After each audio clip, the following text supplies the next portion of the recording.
Observation చేసుకుంటూ నింపాలి, ఒక్కొక్క మీటర్ 2 మీటర్లు. కానీ ఇప్పుడున్న టెక్నాలజీ ప్రకారం, ఇప్పుడున్న కాంపాక్టింగ్, ఇప్పుడున్న మిషనరీ వీటి ప్రకారం నింపుకోవచ్చు. కానీ ఇక్కడ ఏంటంటే ఇది స్పెషల్. ఎక్కడంటే ప్రపంచంలో ఇట్లాంటివి చాలా, ఆస్ట్రేలియాలో ఉంది ఇట్లా, అక్కడ కూడా కొన్ని స్లైడ్ కావడం జరిగింది. ఇది ఏంటంటే ఇది కొంచెం స్పెషలైజ్డ్ కాబట్టి జాగ్రత్తగా ఒక సీజన్ లో 3 మీటర్లు, మరో సీజన్ మీటర్ చూడాల్సింది. అట్లాంటిది జరగలేదు, నెంబర్ 1. ఇంకా టెక్నికల్ గా ఏంటంటే సీకెంట్ ఫైల్స్ ఇదనేది జాగ్రత్తగా చూసుకోవాల్సింది. బాగా స్పీడ్, ఒకరి మీద ఒక రోజు, ఒకటే రోజులో 30,000, ఒక నెలలో 30,000 క్యూబిక్ మీటర్లు వేసినాడు ఆయన. అది ఎక్కడో వేరే దేశంలో వాన్ రికార్డు బద్దలు కొట్టాలని మన వాళ్ళు ఇంకొక 1000 క్యూబిక్ మీటర్స్ వేయడము. ఇట్లా స్పీడ్ అప్ అంటే 9 నెలల్లో పుట్టే పిల్లని 7 నెలలకే డెలివరీ చేయించాలని ప్రీ ఇది అంటారు కదా, ఆ విధంగా జరగడం కూడా కొంత ఇది. ప్లస్ మీరు నన్ను వినడం కూడా కరెక్టే. జనరల్ గా ఈ గొర్రెల గోత్రాలు మన గొల్ల మహారాజుకి, గొల్లవాడికి తెలుస్తాయండి. మా ఈ ఇంజనీర్స్ ది, పొలిటీషియన్స్ గోత్రాలు మమ్మల్ని అడిగితే తెలుస్తాయి చాలా మటుకు. దౌర్భాగ్యం ఏమిటంటే అసలు మన ఈ మధ్యన కౌంట్కే తీసుకోవట్లేరు, నెంబర్ 1. ఇంకా కాళేశ్వరం విషయంకి వస్తే టెక్నికల్ గా మాట్లాడాలంటే అన్ని పేపర్లలో వచ్చింది దాని గురించి. ఇప్పుడు సమయం వృధా తప్ప ఇంకేం లేదు, ప్రతి పేపర్లో అన్నీ ఉన్నాయి. బట్ ఈ ఎలక్ట్రానిక్ మీడియా ద్వారా కూడా కొంత ప్రజలకు తెలవడము మంచిదే.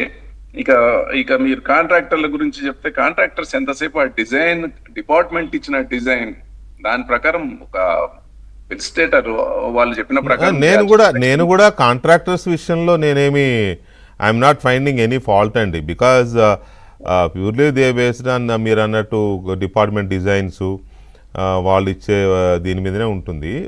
అందుకనే నేను కాంట్రాక్టర్ సైడ్ కాకుండా design, execution and government approvals వీటి మీదనే నేను బేస్ అవుతున్నాను బేసిక్గా.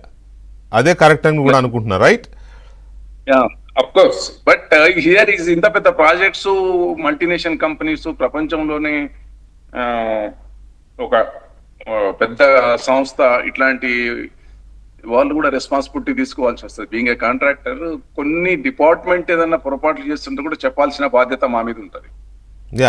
అది ఒక ఆస్పెక్ట్. కాకపోతే ఇక్కడ ఏంటంటే గవర్నమెంట్ ఇక్కడ కమిషన్ చెప్తున్న చాలా క్లియర్గా చెప్తున్నది ఏంటంటే ఇది పొలిటికల్ డెసిషన్స్తో తీసుకున్నారు తప్ప టెక్నికాలిటీస్లోకి వెళ్లకుండా పూర్తిగా కేసీఆర్ గారు, ఇండైరెక్ట్గా చెప్పండి, కేసీఆర్ గారు 1 మ్యాన్ షో లాగా నడిపించాడు, ఏదో ఆయన ఇంజనీర్ లాగా అనే ఫైండింగ్స్ వస్తున్నాయి ఈ కమిషన్ రిపోర్ట్లో. ఓకే, దాని మీద విషయంలో వస్తే ఇప్పుడు టెక్నికల్ విషయంలో వస్తే టెండర్స్, మీరు చెప్పేది tenders, selection of agency, right? ఆ గవర్నమెంట్ లో ఇప్పుడు నేను చెప్తాను ఏమంటే, ఓపెన్ గా చెప్పాలంటే everybody knows, especially 2014 to 2023 what at the 10 years of last government period, and అక్కడ ఒక 5 సంవత్సరాలు 2019 నుండి అసలు actually hour belongs to Telugu state contractors constructed A parliament house and secretariat building in Afghanistan, which is most dangerous terrorist country in the world. Everybody knows. అవును, కరెక్టే. తాలిబాన్ల territory కదా అది.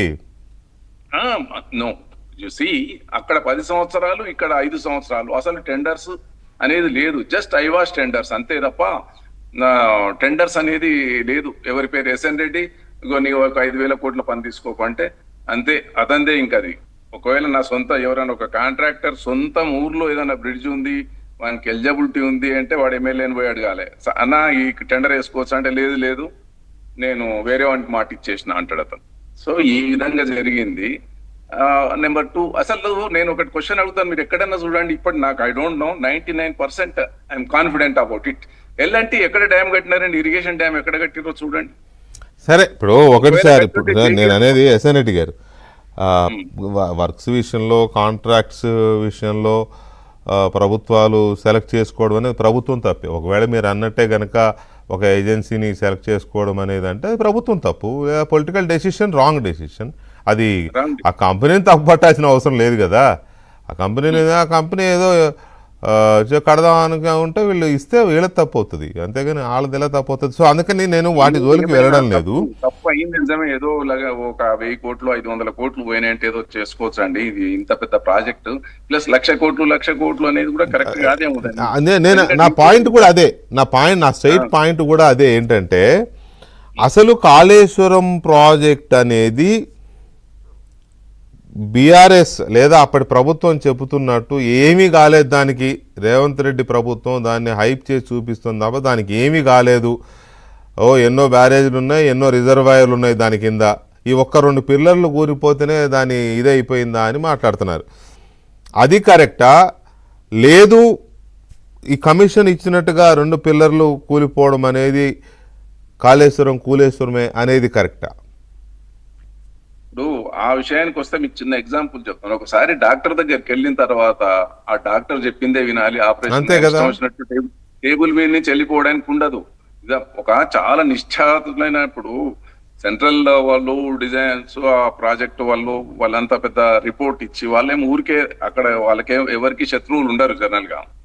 ఈ డ్యామ్ సేఫ్టీ కమిటీ వాళ్ళు ఊరికే వేగ్గా ఇది చేయడానికి. కోర్స్ ఒకవేళ అదే గవర్నమెంట్ లో అప్పుడే ఇది చేసేసుకుంటే కొంత రెక్టిఫై అయిపోయేదేమో సెకండరీ థింగ్. బట్ ఇప్పుడు ఏంటంటే వాళ్ళ మాట వినాల్సిందే మనం. మీరు మీ ఇంట్లో మీ ఫ్యామిలీ మెంబర్ ని ఒకసారి హాస్పిటల్కి అప్పచెప్పిన తర్వాత ఆ డాక్టర్ చెప్పినట్టు వినాల్సిందే తప్ప మీ ఇష్టం వచ్చినట్టు చేసుకోవడానికి లేదు. దాన్ని ఊరికనే రిపేర్ చేస్తాము, ఏదో గ్రోటింగ్ చేస్తాను. నేను కూడా గ్రోటింగ్ ఎక్స్పర్ట్ నే. అది అంత ఈజీగా లేదు. 2 ఫ్లాట్స్ తీసేసి కట్టుకోవచ్చు, అది సెకండరీ. ఇదంతా ఇప్పుడు ఇంత పెద్ద ప్రాజెక్ట్ లో 2 పిల్లర్లైనా ఏ పిల్లరైనా 1 పిల్లర్ అయినా, ఇప్పుడు మీకు చెప్తాను, 2000 లీటర్ల పాలల్లో ఒక డ్రాప్ చాలు పాయిజన్ వేస్తారు, మొత్తం 2000 లీటర్లు పాడైపోతాయి. అలాగే ఇందులో during the construction and after construction అనేది కూడా చూసుకోవాలి. ఇప్పుడు మనకు పంజగుట్ట ఫ్లైఓవర్ లో ఒక సెగ్మెంట్ పడిపోయింది. అప్పుడు నన్ను అడిగినారు, పడిపోతే నాకు అందరూ వచ్చి మీ వాళ్ళంతా వచ్చి అడిగితే నో ఇది కాంట్రాక్టర్ నువ్వు ఇది చేసేయాలి, అరెస్ట్ చేయాలి, చంపాలని. కాంట్రాక్టర్ ఏమన్నా ఎవరినన్నా కత్తి పెట్టి పొడిచిండా లేకపోతే రివాల్వర్ తో కాల్చిండా? డ్యూరింగ్ ది కన్స్ట్రక్షన్ అవుతుంది. తర్వాత ఎవరు చేసినారు? అతను అది చేయాలి. ఆఖరికి డిజైన్ అతనితోటే చేపించుకున్నారు కదా.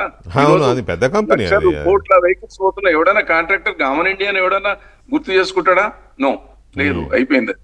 సో ఇది కూడా రెక్టిఫై చేయడానికి సొల్యూషన్ లేని ప్రాబ్లం అంటూ ఉండదు. నేను ఎన్ని తర్వాత ఎస్ఎన్ రెడ్డి గారు, ఇది చాలా కీలకమైన పాయింట్ ఏంటంటే చాలా ప్రెస్టీజియస్ ప్రాజెక్ట్ అని చెప్పి అప్పుడు ప్రభుత్వం కాళేశ్వరంతో మొత్తం తెలంగాణ స్టేట్ అంతా సస్యశ్యామలం అయిపోతుంది అని చెప్పి కట్టారు. కానీ ఇప్పుడు ఇవన్నీ లెక్కలన్నీ బయటకు తీస్తుంటే అది వైబుల్ ప్రాజెక్ట్